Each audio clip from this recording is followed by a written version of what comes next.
باب وضع السرقة. الفصل الأول. عن عائشة رضي الله عنها عن النبي صلى الله عليه وسلم قال: لا تقطع يد السارق إلا بربع دينار فصاعدا. متفق عليه. وعن ابن عمر رضي الله عنهما قال: قطع النبي صلى الله عليه وسلم يد سارق في مجن ثمنه 3 دراهم. متفق عليه. وعن ابي هريره رضي الله عنه عن النبي صلى الله عليه وسلم قال: لعن الله السارق يسرق البيضة فتقطع يده ويسرق الحبل فتقطع يده. متفق عليه. الفصل الثاني. وعن رافع بن خديج رضي الله عنه عن النبي صلى الله عليه وسلم قال: لا قطع في ثمر. رواه مالك والترمذي وابو داود والنسائي والدارمي وابن ماجه. وعن عمرو بن شعيب عن أبيه عن جده عبد الله بن عمرو بن العاص رضي الله عنهما عن رسول الله صلى الله عليه وسلم أنه سئل عن الثمر المعلق قال: من سرق منه شيئا بعد أن يؤذيه الجديد فبلغ ثمن المجن عفى عليه القطع. رواه أبو داود والنسائي. وعن عبد الله بن عبد الرحمن بن أبي حسين المكي أن رسول الله صلى الله عليه وسلم قال: لا قطع في ثمر معلق ولا في حريصة جبل فإذا آباه المراء والجديد فالقطع فيما بلغ ثمن المجن. رواه مالك. وعن جابر رضي الله عنه قال: قال رسول الله صلى الله عليه وسلم: ليس على المنتهب قطع ومن انتهب نهبة مشهورة فليس منا. رواه أبو داود. وعنه رضي الله عنه عن النبي صلى الله عليه وسلم قال: ليس على قائل ولا منتهب ولا مختلس قطع. رواه الترمذي والنسائي وابن ماجه والدارمي. وروي في شرح السنة أن صفوان بن أمية رضي الله عنه قدم المدينة فنام في المسجد وتوسد رداءه فجاء سارق فأخذ رداءه فأخذه صفوان فجاء به إلى رسول الله صلى الله عليه وسلم فأمر أن تقطع يده. فقال صفوان: إني لم أرد هذا وعليه صدقة. فقال رسول الله صلى الله عليه وسلم: فهلا قبل أن تأتيني به. وروى نحوه ابن ماجه عن عبد الله بن صفوان عن أبيه رضي الله عنهما والدارمي عن ابن عباس رضي الله عنهما. وعن بشر بن أرطاد رضي الله عنه قال: سمعت رسول الله صلى الله عليه وسلم يقول: لا تقطع الأيدي في الغزو. رواه الترمذي والدارمي وأبو داود والنسائي إلا أنهما قالا في السفر بدل الغزو. وعن أبي سلمة عن أبي هريرة رضي الله عنه أن رسول الله صلى الله عليه وسلم قال: في السارق: إن سرق فاقطعوا يده، ثم إن سرق فاقطعوا رجله، ثم إن سرق فاقطعوا يده، ثم إن سرق فاقطعوا رجله. رواه في شرح السنة. وعن جابر رضي الله عنه قال: جيء بسارق إلى النبي صلى الله عليه وسلم قال: اقطعوه فقطع، ثم جيء به الثانية فقال: اقطعوه فقطع، ثم جيء به الثالثة فقال: اقطعوه فقطع، ثم جيء به الرابعة فقال: اقطعوه فقطع، فأوتي به الخامسة فقال: اقتلوه. فانطلقنا به فقتلناه، ثم اجتررنا فألقيناه في بئر ورمينا عليه الحجارة. رواه أبو داود والنسائي. وروي في شرح السنة في قطع السارق عن النبي صلى الله عليه وسلم: اقطعوه ثم احسموه. وعن فزالة بن عبيد رضي الله عنه قال: أوتي رسول الله صلى الله عليه وسلم بسارق فقطعت يده ثم أمر بها فعلقت في عنقه. رواه الترمذي وأبو داود والنسائي وابن ماجه. وعن أبي هريرة رضي الله عنه قال رسول الله صلى الله عليه وسلم: إذا سرق المملوك فبيعه ولو بنش. رواه أبو داود والنسائي وابن ماجه. الفصل السادس. عن عائشة رضي الله عنها قالت: أوتي رسول الله صلى الله عليه وسلم بسارق فقطعه فقالوا: ما كنا نراك تبلغ به هذا. قال: لو كانت فاطمة لقطعتها. رواه النسائي. وعن ابن عمر رضي الله عنهما قال: جاء رجل إلى عمر بغلام له فقال: اقطع يده فإنه فإنه سرق مرآة لامرأتي فقال عمر لا قطع عليه وهو خادمكم أخذ متاعكم. رواه مالك. وعن أبي ذر رضي الله عنه قال قال رسول الله صلى الله عليه وسلم يا أبا ذر قلت لبيك يا رسول الله وسعديك. قال كيف أنت إذا أصاب الناس موت يكون البيت فيه بالوصيف يعني القبر؟ قلت الله ورسوله أعلم. قال عليك بالصبر. قال حماد بن أبي سليمان تقطع يد النقاش لأنه دخل على الميت بيته. رواه أبو داود.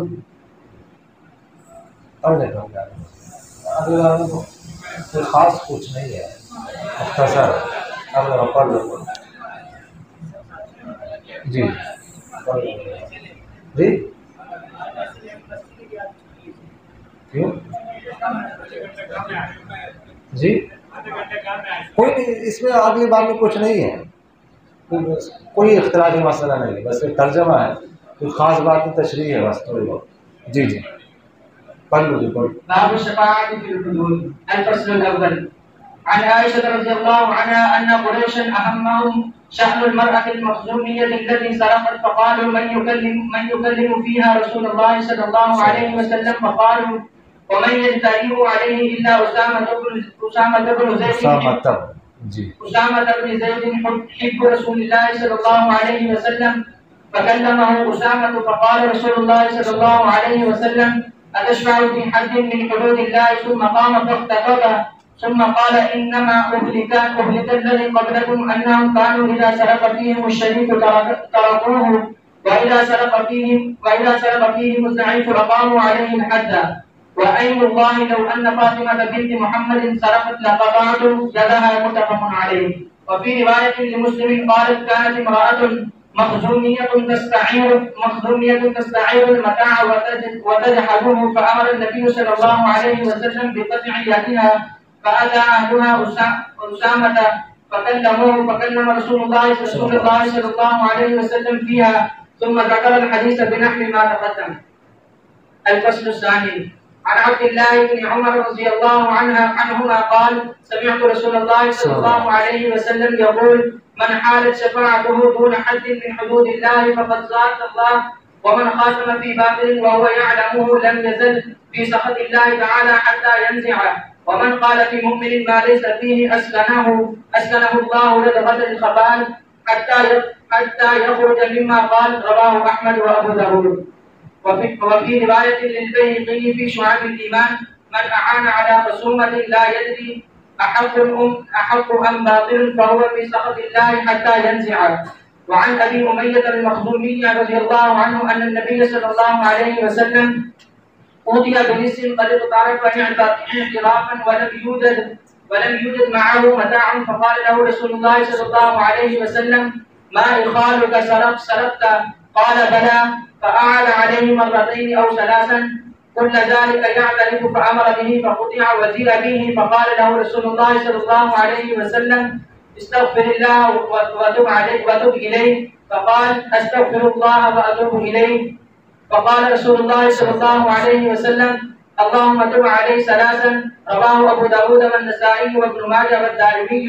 هكذا وجدت في الأصول الأربعة وجامع الأصول وشعب الإيمان ومعالم السنن عن أبي أمية رضي الله عنه. وفي نسخ المصابيح عن أبي حمزة رضي الله عنه بالراء والساء المثلثة بدل الهمزة والياء.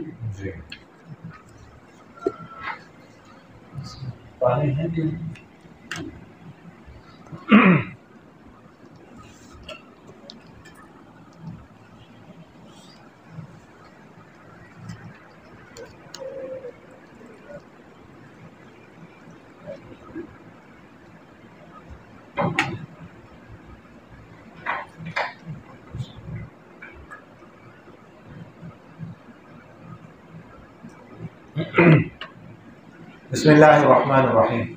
اللهم صل على محمد النبی الأمی وعلى آلہ وسلم تسلیما. باب قطع السرقہ. یہاں پر اصل جو ہے وہ مضاف محذوف ہے. باب قطع اہل السرقہ. تو سرقہ یا سرقہ دونوں طرح پڑھ سکتے ہیں، را کے نیچے کسرہ اور را کے اوپر فتح، دونوں طرح پڑھ سکتے ہیں۔ لغوی معنی اس کا ہے کسی کی کوئی محفوظ چیز اٹھا لینا، یہ لغوی معنی ہے۔ اور اصطلاحی تعریف، یہاں پر بھی پانی آ گیا، یہ کہاں سے؟ اوپر سے، اچھا کھڑکیوں کے چھت کی، یہ کیا ہے دیکھیں۔ اصطلاحی تعریف اس کی ہے کہ کوئی عاقل بالغ شخص کسی کا مملوک اور محفوظ مال اٹھائے، کوئی عاقل بالغ شخص کسی کا مملوک اور محفوظ کے قید کا لحاظ رکھنا یہ اٹھائے تو اس کو سرقہ یا سرقہ کہتے ہیں۔ اب سرقہ جو ہے، کیا اس کے لیے کوئی نصاب ہے کہ اتنا مال کوئی اٹھائے گا تو اس پر حد جاری ہوگی کہ نہیں؟ تو اس حوالے سے اختلاف ہے اہل ظواہر، اور اسی طرح جو ہے نا ظاہر اور حسن بصری رحمہم اللہ، یہ حضرات فرماتے ہیں کہ نصاب کوئی نہیں، بس کسی نے کوئی بھی چیز کسی کو چھڑا لی تو اس کا ہاتھ جو ہے وہ کاٹا جائے گا۔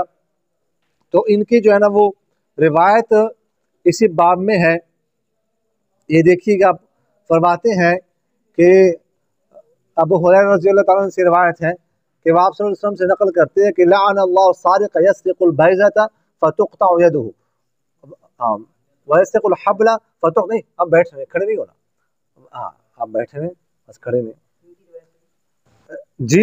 یہ ابو ہریرہ فصل اول کی آخری روایت، فصل اول کی، ابھی آپ فی الحال اس پر آپ نشان لگا دیں کہ ان کے میں نے مذہب بتائے نا، ان کے مستدل، پھر بعد میں لکھ رہے ہیں، سمجھ آگے کہ نہیں آئی؟ تو اس میں فرماتے ہیں کہ کسی نے کسی کا بیضہ اٹھایا، انڈا یا خود، تو اس پر اس کا ہاتھ کاٹا جائے گا، کسی نے کسی کی رسی چرائی اس کا ہاتھ بھی کاٹا جائے گا، سمجھ آگے کہ نہیں ہے؟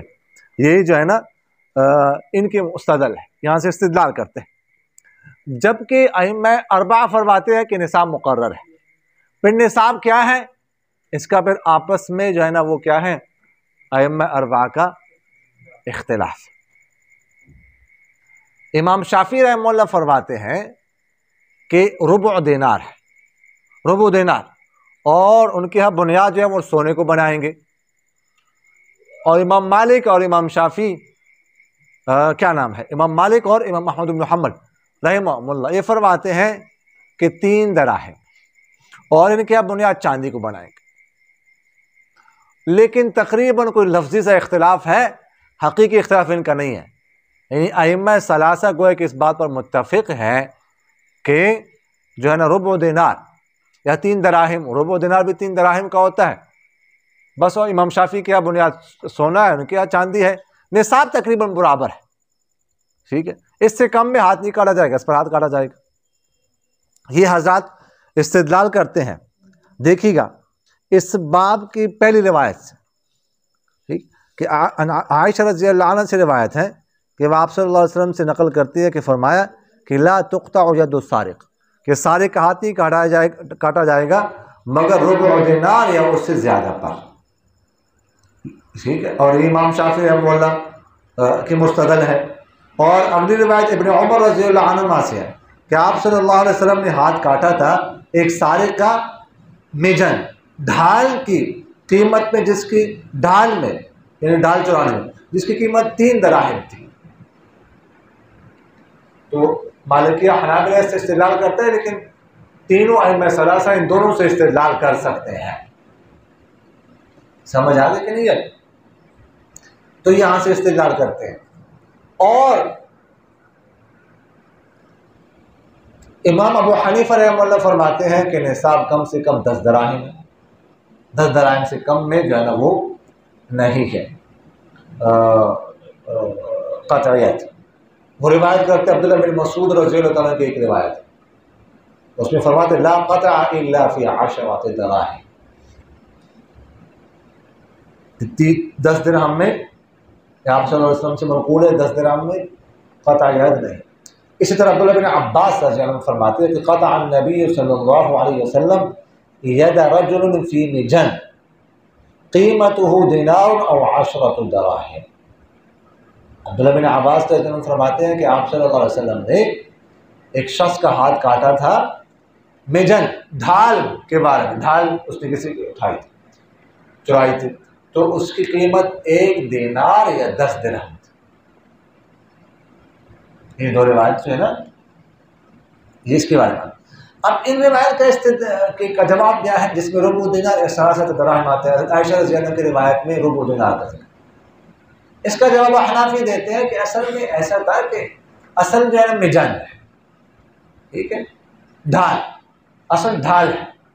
اب ڈھال کی قیمت مختلف ہوتی رہی ہے، کسی زمانے میں ربع دینار تھی تو حضرت عائشہ رضی اللہ عنہا نے کہہ دیا کہ ربع دینار، کسی زمانے میں 3 دراہم تھی تو حضرت عبداللہ بن عمر نے کہہ دیا 3 دراہم، پھر اس کے بعد قیمت بڑھ گئی 10 دراہم ہو گئی تو احناف نے اس کو لے لیا۔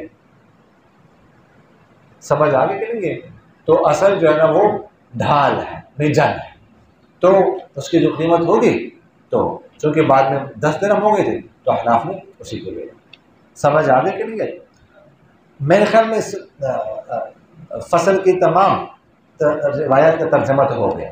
بیضہ انڈے کو بھی کہتے ہیں، انڈا، اور بیضہ خود کو بھی کہتے ہیں، فوجی ٹوپی نہیں ہوتی لوہے کی، ٹھیک ہے، اس کو کہتے ہیں۔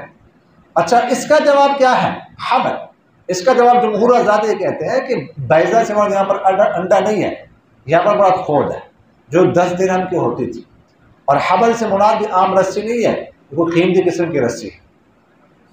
یا ایک جواب تو یہ، دوسرا جواب یہ دیتے ہیں کہ اصل میں یہ جو ہے نا آپ صلی اللہ علیہ وسلم نے ابتدا کو جو ہے نا نصاب نہیں فرمایا، ضابطہ نہیں فرمایا، ابتدا آپ صلی اللہ علیہ وسلم نے فرمائی ہے کہ اصل میں سلیقے کی ابتدا جو ہے وہ یہاں سے ہوتی ہے، چھوٹی چھوٹی چیزوں سے پھر بڑی بڑی چیزوں تک بات پہنچتی ہے جس میں قطع یاد ہوتا ہے۔ یہ دوسرا جواب ہو گیا۔ اور تیسرا جواب جمہور کی طرف سے یہ ہے کہ اصل میں یہ حکمرانوں سے خطاب ہے، حکمرانوں سے کہا جا رہا ہے کہ تم اس طرح کے چھوٹے چھوٹے چیزوں میں کوئی سزائیں مقرر کر دیں۔ یا چوتھا جواب اس کا یہ ہے کہ یہ حکم منسوخ۔ سمجھ آ گئی؟ آگے دیکھ لیجیے فصل الثانی، رافع بن خدیج رضی اللہ تعالیٰ عنہ سے روایت ہے، وہ آپ صلی اللہ علیہ وسلم سے نقل کرتے ہیں کہ نہیں ہے قطع پھلوں میں اور نہ کھجور کے گابھے میں، ثمر والا کثر۔ ثمر کا اطلاق عموماً ہوتا ہے جو پھل لگے ہوئے ہوتے ہیں درخت پر، اس کو ثمر کہتے ہیں۔ پھر جب ان پھلوں کو کاٹا جائے تو جب تک تازہ ہوتے ہیں، عموماً اس کا اطلاق کھجور پر ہوتا ہے، ٹھیک ہے، تو ثمر کا عموماً اطلاق کھجور پر ہوتا ہے جو کھجور لگی ہوئی ہو درخت۔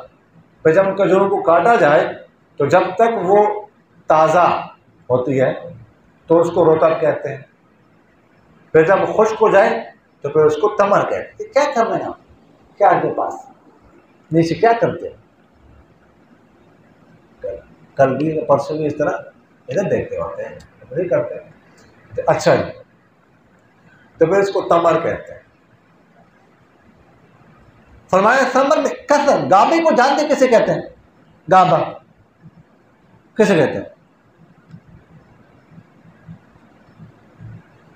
آپ لوگوں نے دیکھا ہوگا یا دیکھ لے گا، گابا جب کھجور کا پھل نکلتا ہے نا تو پھول سے ہوتا ہے، پھول سفید سفید، دیکھیں وہ گابا ہے، وہ کثر ہے۔ سمجھا؟ وَمِن طَلْعِهَا قِنْوَانٌ دَانِيَةٌ۔ اس میں بڑا پریشان رہا ہوں کہ قرآن پاک کی کچھ لغات میں بڑا پریشان رہا ہوں، پھر شکر ہے کہ اب نیٹ سے یہ چیزیں مل جاتی ہے تصویر کے ساتھ، بڑی آسانی ہو۔ میری رائے یہ ہے کہ ایسی ایک تفسیر ہونی چاہیے جس میں یہ جو اشیاء ہیں ان کی تصاویر ہو سکتا ہے آنی چاہیے۔ میں نے بہت سارے تصویر نیٹ سے لے کر میں جمع کی موبائل۔ اب یہ وَمِن طَلْعِهَا قِنْوَانٌ دَانِيَةٌ کہ میں بڑا پریشان تھا، طلع گاوا کیسے کہتے ہیں؟ قنوان دانی، گچھا، چلو گچھے کا تو پتہ ہے، قنوان اور طلع کیسے کہتے ہیں؟ بہت پریشان ہو، پھر طلع اسی کو کہتے ہیں، اس سفید پھول سے نہیں ہوتا، اس کو طلع۔ جرف نہار ہے، جرف کے بارے میں کافی پریشان رہا۔ اکمام کے بارے میں، ذات الاکمام، اکمام کسے کہتے ہیں؟ کمل کی طرف۔ اس طرح کچھ لغات ہیں نا، پھر شکر ہے کہ مجھے ان کی تصاویر جو ہے نا وہ ترجمہ تو پڑھ لیتے ہیں، لیکن جب پتہ ہی نہ ہو بس ویسے رٹا لگانے کا کیا فائدہ؟ سمجھ آ گئی؟ جب تک پتہ نہ ہو تو اس لیے یہ اب بڑی آسانی ہو گئی، بس سرچ کر دو، لکھ دو سورۃ فلاں سے، سورۃ فلاں کو پھر قرآن کریم، تو ایک ویب سائٹ ہے اس طرح کی تصاویر جو ہے نا وہ ڈالی ہوئی ہے، تو اس سے بڑی سہولت جو ہے وہ ہو جاتی ہے۔ فی فج عمیق، اب فج کون سا راستہ ہے وغیرہ ذالک۔ خیر کیا بات کر رہا تھا میں؟ کثر، تو اس کو کہتے ہیں۔ اچھا مسئلہ یہ ہے کہ اس پر تو اتفاق ہے کہ لگا ہوا جو پھل ہوتا ہے نا اس میں قطعیت نہیں ہے، سمجھ آ؟ اچھا کاٹنے کے بعد کھلیان میں یا سٹور میں گھر میں جب محرز ہو جائے، اس محفوظ ہو جائے، اس کے بعد قطعیت ہے، لیکن قطعیت کب ہے؟ تو جمہور حضرات فرماتے ہیں کہ بس کھلیان میں گھر میں جب آ جائے تو اس کے بعد چاہے خشک ہو یا تر ہو، کسی نے وہاں سے چرایا، قیمت وہاں تک ہو جو نصاب ہے تو قطعیت ہے۔ جبکہ امام ابو حنیفہ رحمہ اللہ فرماتے ہیں، احناف فرماتے ہیں کہ ایسی چیز جو جلدی خراب ہو جاتی ہے، جیسے دودھ ہو گیا، پھل، اسی طرح سبزی وغیرہ، تو ان کے بارے میں یہ ضابطہ ہے کہ جب تک وہ گھر میں یا سٹور میں آ کر خشک نہ ہو جائے نا اس وقت تک اس میں قطعیت نہیں۔ سمجھ آ گئی؟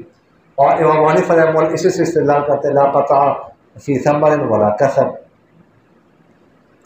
جبکہ ائمہ ثلاثہ جمہور حضرات اگلی روایت سے استدلال کرتے ہیں عمرو بن شعیب سے کہ انه سئل عن الثمر المعلق قال من سرق منه شيئا بعد ان يؤيه الجرين فبلغ ثمن المجن فعليه القطع، اس سے استدلال کرتے ہیں۔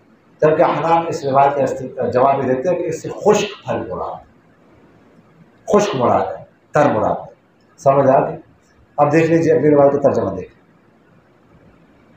عن رسول اللہ صلی اللہ علیہ وسلم، آپ صلی اللہ علیہ وسلم سے نقل کرتے ہیں کہ آپ صلی اللہ علیہ وسلم سے پوچھا گیا ثمر معلق کے بارے میں، لگے ہوئے لٹکے ہوئے لگے ہوئے پھلوں کے بارے میں، فرمایا جو اس میں سے کوئی چیز چھڑائے بعد اس کے کہ جرین اس کو ٹھکانہ دے اور اس کی قیمت ڈھال کی قیمت تک پہنچتی ہو تو اس پر قطع ہے۔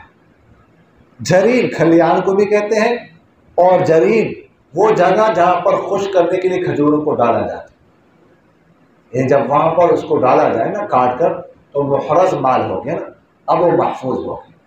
ٹھیک، تو ائمہ ثلاثہ اس سے استدلال کرتے ہیں، میں نے آپ سے جو ہے نا ان کا جواب عرض کر دیا۔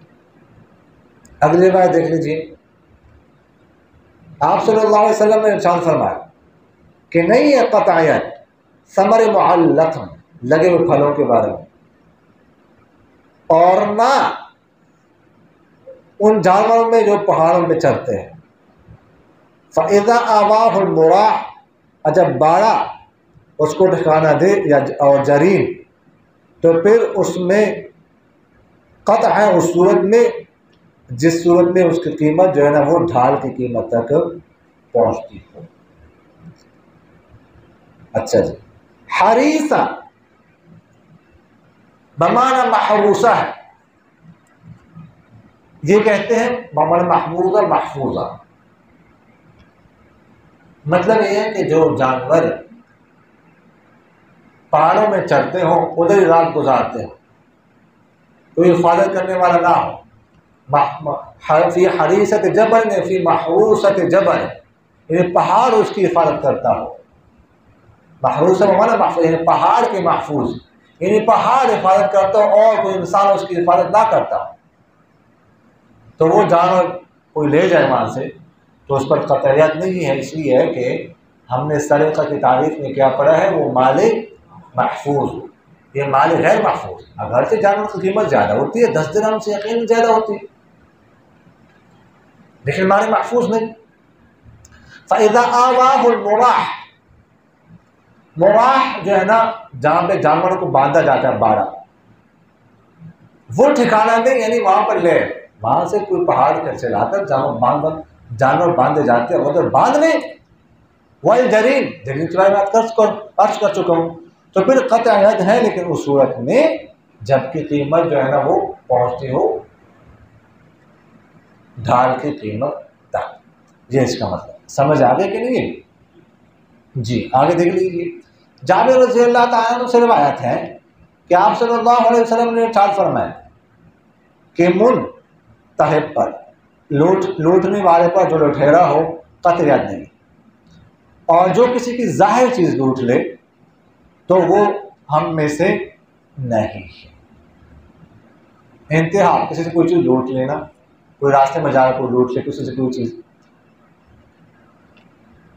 اب اس پر جو ہے نا قطع ید نہیں ہے. اچھا فرمایا ہم میں سے نہیں ہے، یعنی ہمارے راستے پر نہیں. قطع ید میں ایک یہ بھی ہے قید کہ کسی کا مملوک مال، مملوک اور محفوظ مال چھپکے سے اٹھانا. تو یہاں پر کوئی راستے سے کوئی جا رہا ہے، کوئی لوٹ لیتا ہے، ڈاکو وغیرہ لوٹ لیتے ہیں، تو جرم تو یہ سرقے سے بھی بڑا ہے اور بڑا جرم. لیکن چونکہ سرقہ کی جو تعریف ہے نا، اصول ہے شریعت کے، تو اپنے اصول ہیں، وہ تعریف نہیں فٹا ہے، اس لیے قطع ید اس میں نہیں ہے. باقی یہ ہے کہ اس کا مطلب یہ نہیں کھلی چھٹی ہے کہ ڈاکو جو کر لے. ڈاکو کے بارے میں سزا میں پڑھی ہے، بڑے سخت قسم کی سزا ہے، ٹھیک ہے، اور آپ لوگ اس کے بارے میں بڑا وہ ہو چکی ہے، بات ہو چکی ہے.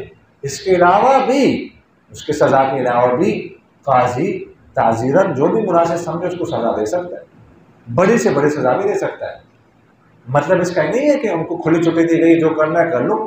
لیکن سرقہ کہ چونکہ تعریف ہے وہ اس پر صادق نہیں آ رہی، اس سے قطع ید نہیں ہوگا.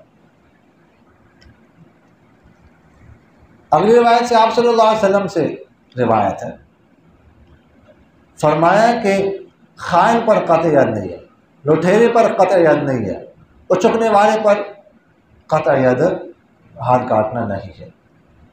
شرح سنہ میں یہ ہے کہ صفوان بن امیہ رضی اللہ تعالیٰ مدینہ منورہ آئے تھے. وہ سوئے مسجد میں اور اپنی چادر کے اوپر سوئے. ایک سارق ہے، ان کی چادر اٹھا لی. صفوان نے ان کو پکڑ لیا اور اس کو آپ صلی اللہ علیہ وسلم کے پاس لائے. تو آپ صلی اللہ علیہ وسلم نے اس کے ہاتھ کاٹنے کا حکم فرمایا. تو صفوان نے فرمایا کہ میں نے اس کا ارادہ نہیں کیا تھا، یہ چادر اس پر صدقہ ہے میری طرف سے. آپ صلی اللہ علیہ وسلم نے فرمایا کیوں نہ تو نے اس سے میرے پاس لانے سے پہلے ایسا نہیں کیا، یعنی پہلے ایسا کر لیتے. اچھا، خائن پر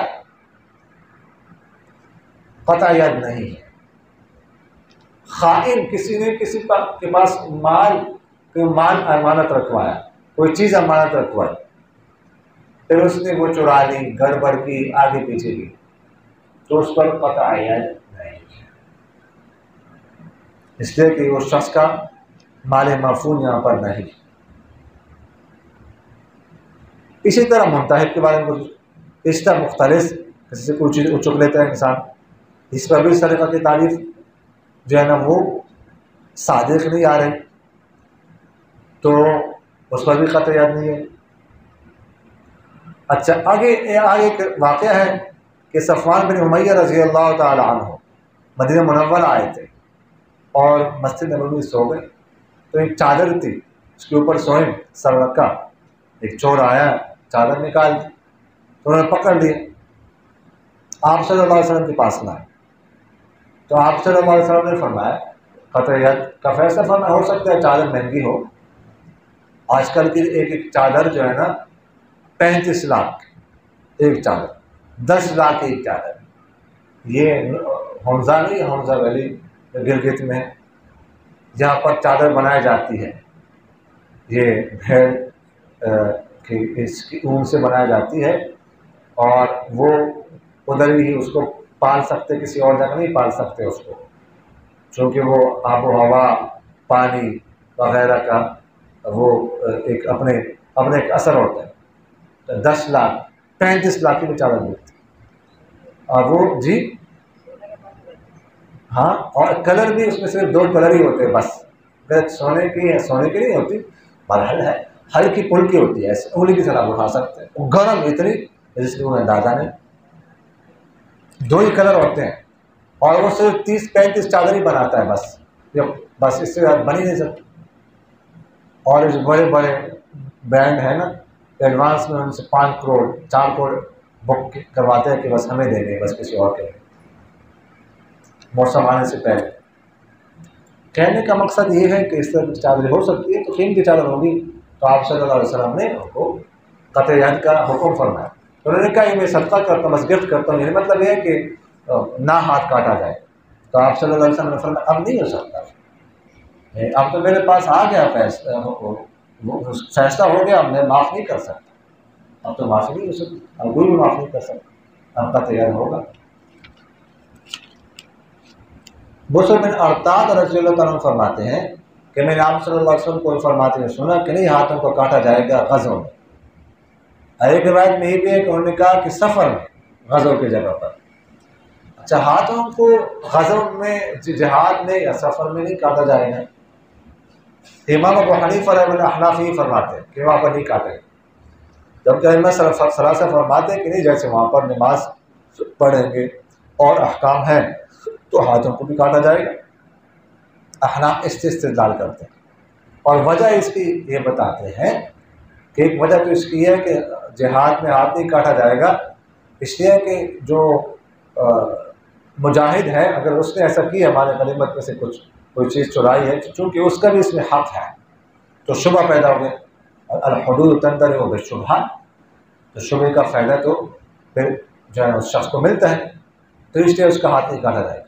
اور دوسری وجہ یہ بھی بیان کرتے ہیں کہ ہو سکتا ہے کہ اگر اس کا ہاتھ کاٹا جائے کہ وہ کافر و کفار سے مل کر اسلام سے پھر جائے، مرتد ہو جائے، اس لیے اس کا ہاتھ نہیں کاٹا جائے گا۔ ابو سلمہ رضی اللہ تعالیٰ عنہ ابو ہریرہ رضی اللہ تعالیٰ سے نقل کرتے ہیں کہ آپ صلی اللہ علیہ وسلم نے سارے کے بارے میں ارشاد فرمایا کہ اگر وہ سریقہ کر لے تو اس کا ہاتھ کاٹ، پھر اگر کر لے تو اس کا پاؤں کاٹ لو، پھر اگر کر لے تو اس کا دوسرا ہاتھ کاٹ لو، پھر اگر کرے تو اس کا اگلا پاؤں کاٹ لو۔ اچھا، اس بات پر اتفاق ہے کہ اگر کسی سارق نے سارقہ کیا تو اس کا ایک ہاتھ کاٹا جائے، دائیں ہاتھ کاٹا جائے پہلی دفعہ، پھر اگر اس نے سرقہ کیا تو بایاں پاؤں کاٹا جائے گا۔ اب اگر تیسری دفعہ وہ سرقہ کرتا ہے اس کے بارے میں کیا حکم ہے؟ تو اس میں اختلاف۔ جمہور ائمہ ثلاثہ فرماتے ہیں کہ تیسری دفعہ سرقہ کرے تو بایاں ہاتھ کاٹا جائے، اور چوتھی دفعہ کر لے تو دایاں پاؤں۔ یہ جبکہ احناف فرماتے ہیں کہ تیسری دفعہ سرقہ کرنے پر نہیں کاٹیں گے ہم بایاں ہاتھ، بس اس کو قید میں رکھیں گے لیکن بایاں ہاتھ نہیں کاٹا جائے گا، اس لیے کہ صورت میں اس کی منفعت بالکل جو اعضاء کی وہ ختم ہو جائے گی، بالکل ہی ختم ہو جائے گی منفعت۔ حالانکہ اس کے تو قصاص کا نظام موجود ہے، قصاص ہے، اور قطع ید کا مطلب یہ نہیں ہے کہ کسی کی بالکل منفعت ختم کر۔ اور احناف حضرت عمر رضی اللہ تعالیٰ عنہ کے اثر سے بھی استدلال کرتے ہیں، انہوں نے فرمایا انی لا استحی الا ادع له یدا یبطش بها او رجلا یمشی بها۔ حضرت عمر فرماتے ہیں کہ مجھے حیا آتی ہے اس بات سے کہ میں اس کے لیے نہ کوئی ہاتھ چھوڑوں جس کے ذریعے سے وہ پکڑ، اور نہ کوئی ٹانگ جس کے ذریعے سے وہ چلے، تو ایسا جو ہے وہ میں نہیں کر سکتا۔ لیکن اس کا کیا حکم ہے؟ حدیث شریف میں تو واضح طور پر آئے، تو احناف اس کا ایک جواب تو یہ دیتے ہیں کہ یہ منسوخ شروع میں بات، اور دوسرا جواب اس کا یہ دیتے ہیں کہ یہ سیاست پر محمول۔ بعض اوقات عبرت کے لیے ایسی سزا دی جاتی ہے کہ دوسروں کو عبرت ہو جائے اور اس سے باز آ جائے، اور قاضی کے پاس یہ اختیار موجود ہوتا ہے. یہ حدن نہیں ہے، یہ سیاست ہے. سمجھ آ گئی جی؟ اگلی روایت دیکھ لیں. جابر رضی اللہ تعالیٰ عنہ سے روایت ہے، ایک سارق کو لایا گیا آپ صلی اللہ علیہ وسلم کے پاس. فرمایا کہ اس کا ہاتھ کاٹ لو. اس کا ہاتھ کاٹا گیا. پھر دوسری دفعہ لایا گیا، پھر آپ صلی اللہ علیہ وسلم نے فرمایا اس کا ہاتھ کاٹ لو. اس کا ہاتھ کاٹا گیا. پھر تیسری دفعہ لایا گیا، پھر آپ صلی اللہ علیہ وسلم نے فرمایا اس کا ہاتھ کاٹ لو. اس کا ہاتھ کاٹا گیا. پھر چوتھی دفعہ لایا گیا، پھر آپ صلی اللہ علیہ وسلم نے فرمایا اس کا ہاتھ کاٹ لو. اس کا ہاتھ کاٹا گیا. پھر پانچویں دفعہ لایا گیا، پھر آپ صلی اللہ علیہ وسلم نے فرمایا اس کو قتل کر دو. تو فرماتے ہم اس کو لے گئے، ہم نے اس کو قتل کیا. پھر ہم نے اس کی لاش کو کھینچتے رہے، گھسیٹتے رہے، اور ہم نے کنویں میں اس کی لاش ڈال لی، اور اوپر سے ہم نے پتھر پھینک دیے. اچھا، اس میں شرح سنن یہ بھی ہے ہاتھ کاٹنے کے بارے میں، آپ صلی اللہ علیہ وسلم کے ہاتھ کاٹ لو، پھر اس کے بعد داغ دو. اچھا، اس میں چوتھی دفعہ، پانچویں دفعہ آپ صلی اللہ علیہ وسلم نے فرمایا کہ اس کو قتل کر. حالانکہ قتل کی سزا صرف 3 صورتوں میں ہو سکتی ہے. یا تو کوئی کسی کو قتل کر دے ظلماً، یا کوئی مرتد ہو جائے، اور یا شادی شدہ بدفعلی کر دے. تو یہاں پر تو ان 3 صورتوں میں سے کوئی صورت بھی نہیں پائی جا رہی. تو اس کا کیا حکم ہے؟ تو اس کا ایک جواب تو اس کا یہ ہے کہ عام بندے کا حکم نہیں. عام بندے کے بارے میں یہ باغی تھا، تو باغی تھا، اس لیے اس کو یہ سزا دی گئی کہ اس کی لاش کو بھی گھسیٹا گیا تاکہ اوروں کے لیے کیا ہو جائے، عبرت ہو جائے. تب بعض روایتوں میں ہے کہ وہ مرتد ہو گیا تھا، اس لیے یہ سزا اس کو دی گئی. یا بعض تیسرا جواب اس کا یہ دے سکتے ہیں کہ یہ کیا ہے، سیاست پر محمول ہے، عبرت دلانے کے لیے ایسا کیا گیا. اگلی روایت دیکھ لیجیے. فضالہ بن عبید رضی اللہ تعالیٰ عنہ کہتے ہیں کہ آپ صلی اللہ علیہ وسلم کے پاس ایک سارق کو لایا گیا، اس کا ہاتھ کاٹا گیا. پھر حکم کیا گیا اس کا ہاتھ اس کے گردن میں لٹکایا گیا. امام شافعی رحمہ اللہ اسی سے فرماتے ہیں کہ ہاتھ لٹکانے سنت ہے. قطع ید کے بعد اس کا ہاتھ اس کے گردن میں لٹکانا یہ سنت ہے. لیکن امام ابو حنیفہ رحمہ اللہ فرماتے ہیں کہ سنت بھی نہیں ہے. اگر یہ سنت ہوتا تو بہت ساری روایات میں ہاتھ کاٹنے کا ذکر ہے، پھر ہر روایت میں اس طرح جو ہے ہاتھ لٹکانے کا ذکر بھی ہوتا. لیکن ایک آدھ روایت میں ہی ہے. تو ہو سکتا ہے آپ صلی اللہ علیہ وسلم نے سیاستاً ایسا کیا ہو، وگرنہ جو ہے نا یہ سنت نہیں ہے اور نہ یہ حکم دیا اور جگہوں پر. اگلی روایت میں دیکھ لیجیے. ابو ہریرہ رضی اللہ تعالیٰ عنہ سے روایت ہے کہ آپ صلی اللہ علیہ وسلم نے ارشاد فرمایا کہ جب مملوک سرقہ کرے تو اس کو بیچ دو، اگرچہ نش کے ذریعے سے کیوں نہ. مملوک غلام سرقہ کر لے تو اس کو بیچ دو. نش کہتے ہیں کس کو؟ نصف اوقیہ.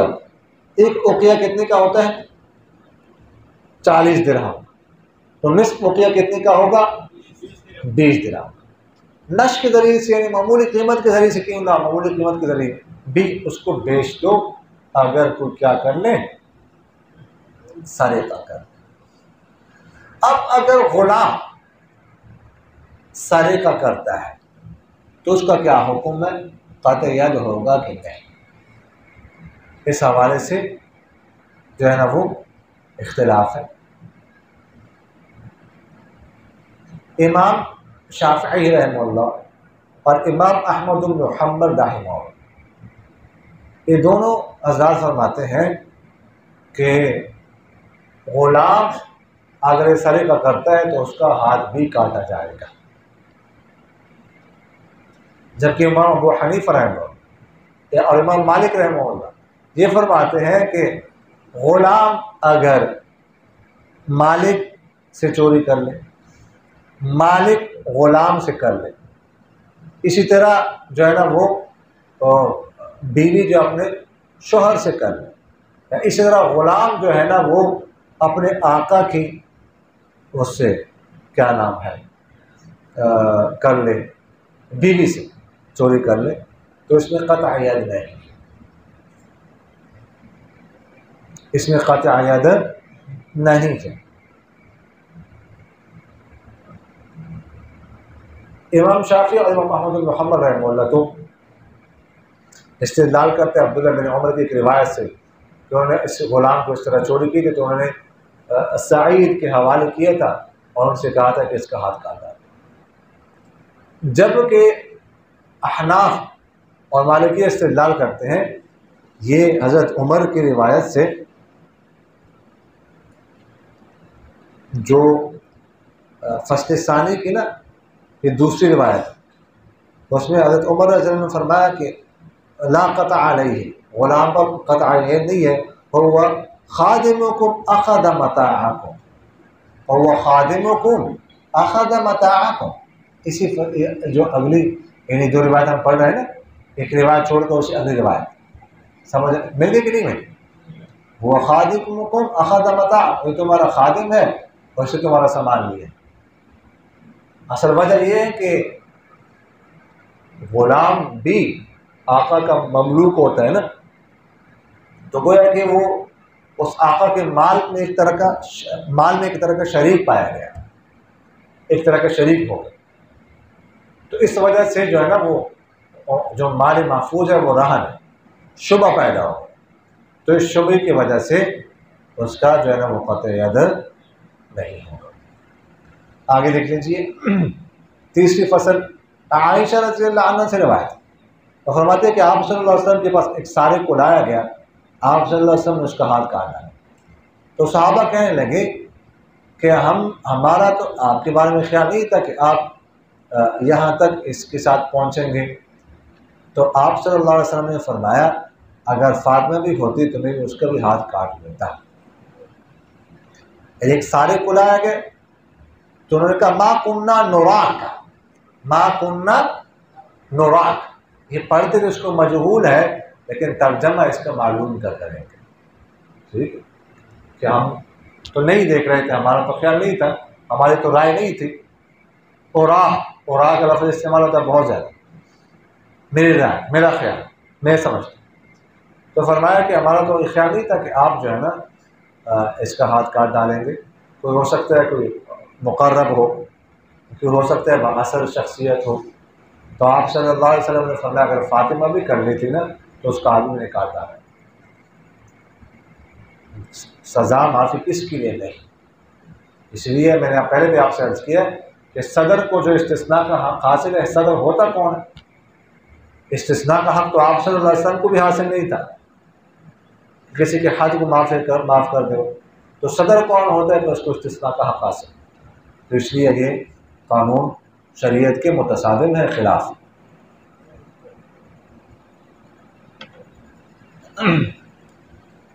عبداللہ بن عمر رضی اللہ تعالیٰ سے روایت ہے کہ فرماتے ہیں کہ ایک شخص لایا عمر کے پاس غلام، تو عمر رضی اللہ تعالیٰ نے فرمایا اس کا ہاتھ کاٹا، فرمایا کہ اس نے جو ہے نا وہ کیا کیا ہے، میری بیوی کا مرآت آئینہ شیشہ چوری کیا، تو آپ صلی اللہ علیہ وسلم نے فرمایا اچھا وہ شخص نے کہا اس کا ہاتھ کاٹ ڈالو، اس نے میرے بیوی کا کیا ایک شیشہ چرایا ہے، آپ حضرت عمر نے فرمایا کہ اس پر قطع ید نہیں، یہ تمہارا خادم ہے جس نے تمہارا سامان لیا ہے، سامان اٹھایا ہے۔ ابھی اس کے بارے میں ہم نے عرض کیا احناف اسی سے استدلال کرتے ہیں۔ ابو ذر رضی اللہ تعالیٰ عنہ سے روایت ہے کہ آپ صلی اللہ علیہ وسلم نے ارشاد فرمایا کہ اے ابو ذر، انہوں نے کہا حاضر ہیں اللہ کے رسول، فرمانبردار ہوں، فرمایا کیف انت، اس وقت آپ کی کیا حالت ہوگی، آپ کیسے ہوں گے جب لوگوں کو موت پہنچے کثرت سے، اور ہوگا اس میں گھر وصیف کے بدلے میں، ایک غلام کے بدلے میں، یعنی گھر سے مراد قبر، تو میں نے کہا اللہ اس کے رسول بہتر جانتے ہیں، تو آپ صلی اللہ علیہ وسلم نے فرمایا کہ تم صبر کو مضبوطی سے پکڑ لینا۔ حماد بن سلیمان رحمہ اللہ فرماتے ہیں کہ نباش کفن چھوڑ کر ہاتھ کاٹا جائے گا، اس لیے کہ وہ میت پر اس کے گھر میں داخل ہوا ہے۔ اچھا، ابو ذر رضی اللہ تعالیٰ عنہ سے آپ صلی اللہ علیہ وسلم نے فرمایا کہ اس وقت آپ کی حالت کیا ہوگی جب اموات کثرت سے ہوں گے، کثرت سے اموات ہوں، کوئی تعاون وغیرہ کوئی بیماری پھیل جائے، اور اتنی کثرت سے اموات ہوں گی کہ جگہ نہیں مل رہی ہوگی، اور قبر کی جگہ جو ہے نا وہ بیچی جائے گی، اور اس کی قیمت جو ہے نا وصیف کے برابر ہوگی۔ وصیف لڑکا یا وہ غلام جو خدمت کے لائق ہو، یعنی قبر کی جگہ اتنی مہنگی ہو جائے گی کہ جتنی غلام کی قیمت ہے نا اتنی قیمت ہوگی قبر کی جگہ کی، یہ حال ہوگا۔ تو پھر فرمایا، یعنی یہاں پر کہا نا یکون البیت فیہ، گھر اس میں غلام کی قیمت کے برابر ہوگا۔ آگے گھر یعنی القبر، گھر کی تفسیر کہتے ہیں قبر، یعنی گھر سے مراد، بیت سے مراد یہاں پر قبر ہے۔ تو خیر پھر حضرت ابو ذر سے آپ نے فرمایا کہ صبر کو مضبوطی سے پکڑنا۔ اچھا، حماد بن سلیمان رحمہ اللہ نے یہاں سے عجیب استدلال کیا ہے، اور فرماتے نباش کفن چھوڑ کر ہاتھ کاٹا جائے گا لأنه دخل على المیت بیتہ، اس لیے کہ وہ کہتے ہیں کہ یہاں پر قبر کو بیت کہا گیا، اور کفن چھوڑ جو ہوتا ہے نا باش، وہ چونکہ اس کو بیت کہا گیا اور وہ بھی بیت میں داخل ہوتا ہے، بیت سے چونکہ اس کا بیت ہے، قبر اس کا گھر ہے، وہاں سے محفوظ مال اٹھاتا ہے، تو اس لیے سرکہ کی تعریف لازم آتی ہے، صادق آ رہی ہے، اس کا ہاتھ کاٹا جائے گا۔ اب کفن چھوڑ کا ہاتھ کاٹا جائے گا کہ نہیں؟ تو ائمہ ثلاثہ فرماتے ہیں کفن چھوڑ کا ہاتھ کاٹا جائے گا۔ وہ اس جو ہے نا وہ یہاں سے استدلال اسی سے کرتے ہیں، اس کو یہی استدلال ان کا بھی ہے جو حماد بن سلیمان کا ہے رحمہ اللہ کا۔ جبکہ احناف فرماتے ہیں، ایک روایت سے استدلال کرتے ہیں، آپ صلی اللہ علیہ وسلم نے ارشاد فرمایا لیس علی النباش قطع، نباش پر قطع ید نہیں، اس کا ہاتھ نہیں کاٹا جائے۔ تو اس روایت کا وہ جواب یہ دیتے ہیں کہ یہ سیاست پر محمول ہے، اگر کوئی کفن چھوڑ ایسا ہی ہے کہ یہی کام کرتا رہتا ہے، یہی کام کرتا رہتا ہے، بار بار پکڑا جاتا ہے، بار بار پکڑا جاتا ہے، تو پھر اس کا ہاتھ کاٹا جائے گا، یہ اس کا مطلب۔ آگے دیکھ لیجیے، باب الشفاعت فی الحدود، حدود میں سفارش کرنا، بس اس میں کچھ نہیں ہے، ایک آدمی کوئی اختلاف مختلف ہے، حدود میں سفارش کر۔ دیکھیے حد جو ہوتی ہے نا، اگر تو حاکم کے پاس فیصلہ پہنچ جائے، معاملہ پہنچ جائے، پھر تو سفارش کرنا جائز ہی نہیں، سفارش نہیں کر سکتے۔ اگر پہنچا نہ ہو تو اس سے پہلے پھر اس کی گنجائش کر سکتا ہے۔ ہاں جہاں تک معاملہ تعزیر کا، تو تعزیر چونکہ وہ متعین سزا نہیں ہوتی، اس لیے اس کے بارے میں سفارش کر سکتے ہیں، سفارش کرنا جائز۔ لیکن دیکھیے گا جائز سفارش کسی بھی معاملے میں جائز ہے، کرنے چاہیے۔ اگر کوئی شخص جو ہے نا آپ کی مثلا کوئی شخص ہے وہ قواعد پر پورا اترتا ہے لیکن اس بیچارے کو جاب نہیں مل رہی، یہ تو ہے حدود کے بارے میں ہم ایسے عام بات کر رہے ہیں، تو آپ کی سفارش سے اس سے مل سکتی ہے، قواعد پر پورا اترتا ہے تو آپ کو سفارش کرنی چاہیے، اچھی بات، ثواب۔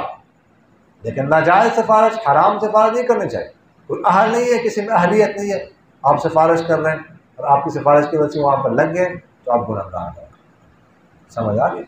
دیکھ لیجیے، عائشہ رضی اللہ عنہ فرماتی ہے کہ قریش کو پریشان کیا ایک مخزومی عورت کے معاملے میں جس نے سرقہ کیا تھا۔ انہوں نے کہا کون اس معاملے میں آپ صلی اللہ علیہ وسلم سے بات کرے گا؟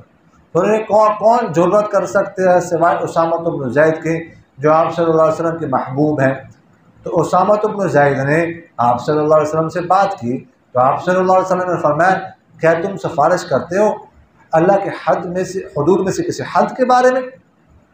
پھر آپ صلی اللہ علیہ وسلم کھڑے ہو گئے، خطبہ دیا، پھر فرمایا سوائے اس کے نہیں، ہلاک کیے گئے تھے وہ لوگ جو تم سے پہلے گزرے ہیں، بے شک وہ تھے ایسے جب ان میں سے کوئی معزز شخص سرقہ کرتا تو اس کو چھوڑ دیتے، اور جب کوئی کمزور اس میں سرقہ کرتا تو اس پر حد قائم کرتے، اور اللہ کی قسم اگر فاطمہ بنت محمد بھی سرقہ کر لے تو میں اس کا ہاتھ بھی کاٹ ڈالوں گا۔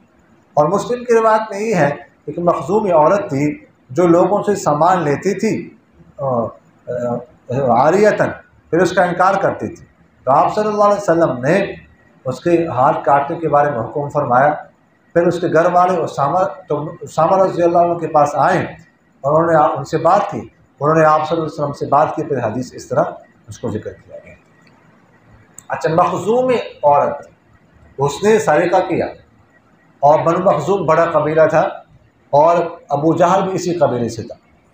بنو مخزوم بڑا قبیلہ تھا۔ یہ خاتون جو ہے کہتے ابو سلمہ رضی اللہ تعالی عنہ، تو ام سلمہ رضی اللہ عنہ کے شوہر تھے، ان کی بھتیجی تھی۔ تو اس نے یہ کیا، تو اب وہ چونکہ اصل رسوخ کے خاندان سے اس کا تعلق تھا، تو اس لیے وہ اس کو بچانا چاہتے تھے۔ تو انہوں نے کہا کہ کون سفارش کرے، تو آپس میں مشورہ کیا، تو یہ مشورہ کیا کہ اسامہ بن زید رضی اللہ تعالیٰ عنہ سفارش کر لے، کیونکہ آپ صلی اللہ علیہ وسلم ان سے بہت محبت کرتے تھے، پہلے یہ میں عرض کر چکا۔ تو اسامہ بن زید رضی اللہ تعالیٰ عنہ نے سفارش کی، تو آپ صلی اللہ علیہ وسلم نے غصہ کا اظہار فرمایا، تو حد اللہ کے حد کے بارے میں سفارش کرتے ہو؟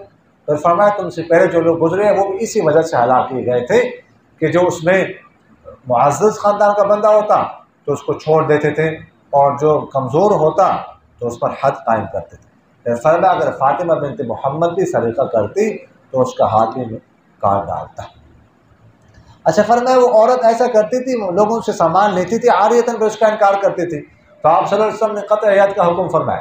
اس وجہ سے قطع ید کا حکم نہیں فرمایا تھا، سامان لے پھر اس کا انکار کر، اس کی وجہ سے قطع ید نہیں ہوتا، یہ ویسے اس عورت کا تعارف کیا گیا، یہ کام بھی وہ کرتی تھی، لیکن جو قطع ید کا حکم ہوا تھا وہ تو سرقہ پر ہوا تھا، اور سرقہ ثابت بھی ہو گیا تھا۔ تو وہ باقی جو بات کی گئی ویسے صرف اس ایک تعارف کے طور پر ہے کہ وہ جو ہے وہ ایسا بھی کرتے تھے۔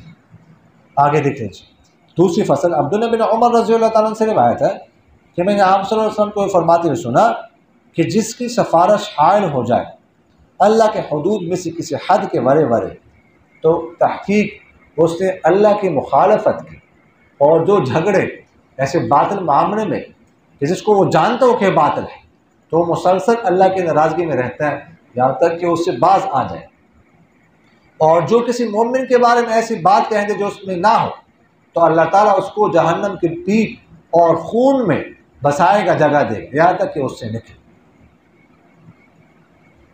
اور شعب الایمان میں ہے کہ جو کسی خصومت پر جو ہے نا وہ مدد کریں اور اسے پتہ نہ کہ حق ہے یا باطل ہے تو اللہ کی ناراضگی میں ہوتا ہے یہاں تک کہ اسے باز آ جائے۔ یعنی جس کی سفارش کسی حد میں رکاوٹ بن جائے، حد میں حائل بن جائے کہ ایسی سفارش کی جس کی وجہ سے حد جاری نہ ہو، تو فرمایا اس نے اللہ کی مخالفت یعنی اللہ کے حکم کی مخالفت کی۔ اور جو جھگڑتے کسی باطل معاملے میں اسے پتہ ہے کہ یہ باطل ہے لیکن باسوں باسا کر رہا ہے، سفارش کر رہا ہے، ٹھیک ہے، باطل کو حق ثابت کرنے کی کوشش کر رہا ہے، تو فرمایا کہ وہ اللہ کی ناراضگی میں رہتا ہے مسلسل یہاں تک کہ وہ باز آ جائے۔ اور جو کسی مومن کے بارے میں کوئی بات کہے دے جو اس میں نہ ہو تو اسکنہ اللہ ردغۃ الخبال۔ ردغہ کہتے ہیں مٹی کو، کہتے ہیں کیچڑ کو، خبال ویسے اس کا معنی فساد، لیکن خون اور پیپ۔ اور ایک روایت خبال کے بارے میں یہ ہے کہ ایک گڑھے کا نام ہے جہنم میں جہاں پر آلائش جمع کی جاتی ہے، تو عموماً اس کا ترجمہ کرتے ہیں کہ وہ جہنمیوں کے پیپ میں، خون میں، گندگی میں ہو، ٹھیک ہے۔ ایک روایت میں جو ہے نا اس کو یہ بھی کہا عصارۃ اہل النار بھی کہا گیا اس کو، کہ ایسا شخص جو ہے نا وہ جو ہے نا گندگی میں ہاتھ ڈال رہا ہے، جو کسی مسلمان کے پر کوئی الزام لگا رہا ہے یا مسلمان کے بارے میں کوئی بری بات کہہ رہا ہے تو اپنا ہاتھ جو ہے نا وہ گندگی میں ڈال، اپنے آپ کو گندگی میں ڈال، تو یہ مسئلہ ہے اس کا۔ جب تک وہ باز نہیں آتا تو اسی طرح وہ رہے گا، اللہ کے غضب میں، اللہ کی ناراضگی میں رہے گا۔ اگلی روایت دیکھ لیجیے۔ اب امیہ مخزومی رضی اللہ تعالیٰ عنہ سے روایت ہے کہ ایک آپ صلی اللہ علیہ وسلم کے پاس ایک چور کو لایا گیا، اس نے اعتراف کر لیا چوری کا اور اس کے پاس سامان نہیں پایا گیا، تو آپ صلی اللہ علیہ وسلم نے فرمایا ما اخالو، میرا خیال نہیں ہے، میرا گمان نہیں ہے کہ آپ نے سرقہ کیا ہے۔ اس نے کہا کیوں نہیں، میں نے کیا ہے۔ پھر آپ صلی اللہ علیہ وسلم نے 2 یا 3 دفعہ یہ بات کہی، ہر دفعہ وہ اعتراف کرتا رہا، تو آپ صلی اللہ علیہ وسلم نے حکم فرمایا اس کے بارے میں، اس کا ہاتھ کاٹا گیا اور پھر اس کو لایا گیا۔ پھر آپ صلی اللہ علیہ وسلم نے اس سے فرمایا کہ تم اللہ سے بخشش طلب کرو، اس کی طرف توبہ کر لو۔ اس نے کہا میں اللہ سے بخشش طلب کرتا ہوں، اس کی طرف توبہ کرتا ہوں۔ تو آپ صلی اللہ علیہ وسلم نے فرمایا اے اللہ اس کی توبہ قبول فرما۔ 3 دفعہ آپ صلی اللہ علیہ وسلم نے یہ جملہ ارشاد فرمایا۔ ایک چور کو لایا گیا تو آپ صلی اللہ علیہ وسلم نے فرمایا ما اخالو، ما اخالو، خالہ یا خالو واحد متکلم کا صیغہ ہے، اصل میں ما اخالو کا آنا چاہیے۔ واحد متکلم کا جو حمزہ ہوتا ہے کیا ہوتا ہے، مفتوح ہوتا ہے، اخالو، لیکن یہ خلاف قیاس اخالو کا ہی فصیح ہے، اخالو کا ہی فصیح ہے خلاف قیاس، سمجھ آ گئی؟ تو آپ صلی اللہ علیہ وسلم نے فرمایا یعنی ما اخالو ما اظنک، ما اظنک کے معنی میں فرمایا کہ میرا خیال نہیں ہے کہ آپ نے سرقہ کیا ہے۔ اس نے کہا نہیں میں نے کیا ہے۔ 2-3 دفعہ اعتراف کے بعد پھر آپ صلی اللہ علیہ وسلم نے قطع ید کا حکم فرمایا۔ اچھا جی، تو اسی حدیث سے استدلال کر کے امام شافعی رحمہ اللہ فرماتے ہیں کہ اس طرح جو ہے نا وہ سارے کام بھی جو ہے نا اس سے اعتراف کروایا جائے گا، لیکن امام ابو حنیفہ رحمہ اللہ فرماتے ہیں کہ نہیں، صرف حد زنا میں ہے اعتراف بار بار اور اس میں نہیں ہے۔ تو اس پر جو ہے نا قطع ید کا حکم ہے، دوبارہ پھر اس شخص کو لایا گیا، وہ آ گیا، تو آپ صلی اللہ علیہ وسلم نے فرمایا استغفر اللہ وتوب علیہ، اللہ سے اپنے گناہوں کی بخشش طلب کرو اور توبہ کرو۔ اس نے کہا میں گناہوں کی بخشش طلب کرتا ہوں، توبہ کرتا ہوں، تو آپ صلی اللہ علیہ وسلم نے فرمایا کہ اللہ اس کی توبہ قبول فرمائے۔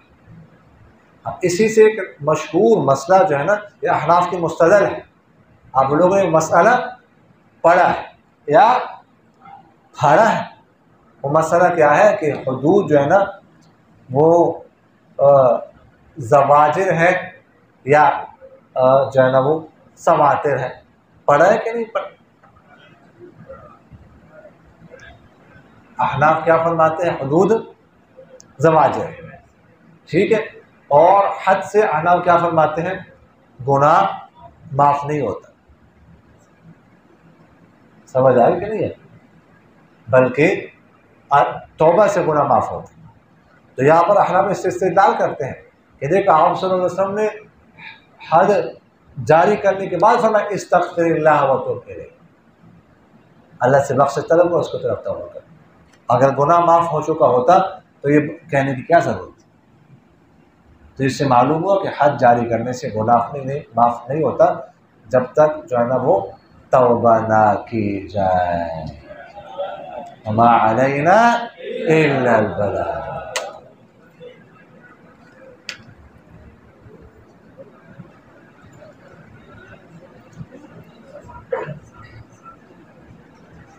یہ سوال کیا کہ جناب استاد محترم کہ جیسے آج کل کھوجی کتے منگوا کر چوری کے بارے میں معلومات حاصل کی جاتی ہے، تو کیا اس طرح چوری ثابت کرنا صحیح ہے شرعاً؟ اس کا کیا؟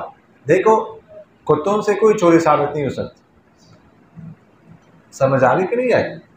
یہ بالکل ایک تو ویسے شرعاً تو ویسے فضول ہے، شرعاً تو ویسے سے حکم ثابت نہیں ہو سکتا، شرعاً جو ہے نا وہ صرف گواہ یا اعتراف سے، تو شرعی مسئلہ تو ویسے ہی ہے کہ اس سے نہیں ہو سکتا۔ اور سننے میں آ رہا ہے کہ وہ ویسے بھی یعنی قرائن کے حوالے سے بھی اس کو کوئی حقیقت نہیں ہے، بس اس کو کوئی مخصوص اشارے جو ہے نا وہ کیے جاتے ہیں اور جس طرف بھی چلا جائے چلا جائے۔ تو ایک شریف بندہ ہوتا ہے، ہو سکتا ہے اس کے گھر چلے جائے اور خواہ مخواہ اس کی بدنامی ہو جائے، تو اس لیے اس بات کو مشہور کر دینا چاہیے کہ اس کی کوئی حقیقت نہیں ہے، اس سے شرعاً کوئی جو ہے نا وہ چوری ثابت نہیں ہو سکتی۔ یہ کہتے استاد جی اس ویب سائٹ کا نام بتلا دیں، اور نام مجھے نہیں آتا، ویسے آپ کوئی لفظ لکھ لیں، مثلا میں نے آپ کو بتایا نا سورۃ الجرف فی القرآن الکریم، لیکن عربی فونٹ میں لکھنا ہے، اردو میں نہیں، فونٹ عربی والا ہونا چاہیے، ٹھیک ہے، اس میں لکھ کے آپ کو ادھر پہنچا دے گا. لکھتے نا گوگل، علامہ گوگل پہ لکھ کے، لیکن عربی فونٹ، اردو میں نہیں. اردو میں آپ کو نہیں پہنچانا، اس عربی میں لکھیں گے، عربی میں پہنچائیں گے. اور یہ ہے وہ عربی میں ہوتا ہے، ترجمہ اس کا وہ عربی لکھی ہوتی ہے، اردو میں نہیں ہے. ٹھیک ہے، اس کا جو وہ لکھتے ہیں نا، تصویر بھی ساتھ دیتے ہیں اور ساتھ اس کی وضاحت بھی کرتے ہیں عربی میں، اردو میں نہیں ہے. ویسے بھی اردو میں سمجھ میں نہیں آنی. مطلب ہے کہ جو زبان آپ نے سمجھنی ہے، اگر مہارت حاصل کرنی ہے تو اسی زبان کی لغت پڑھیں گے تو پھر سمجھ آئے گی.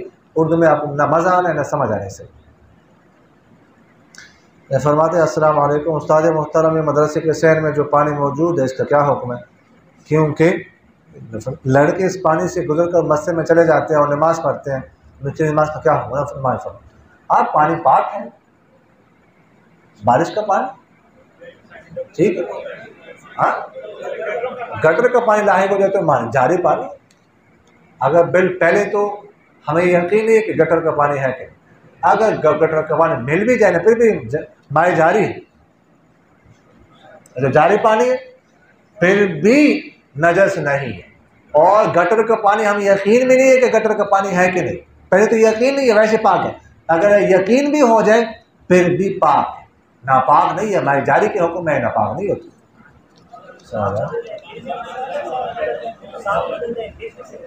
نہیں اوصاف کون سے اوصاف بدلے؟ ہاں نہیں کوئی وصف نہیں بدلے. بو تو نہیں ہے اس میں، نہیں یہ تو پانی کے اپنے بو ہے. کون سی بو آ رہی؟ ہاں نہیں بو نہیں ہے، بو تو نہیں ہے، بو تو نہیں ہے. پانی ویسے جو ہے نا وہ اپنا وہ کھڑا ہو جائے اس کا پانی کی اپنی بو ہوتی ہے، گٹر کے بو نہیں. اس لیے اس میں پریشانی ہونا، پاک ہے.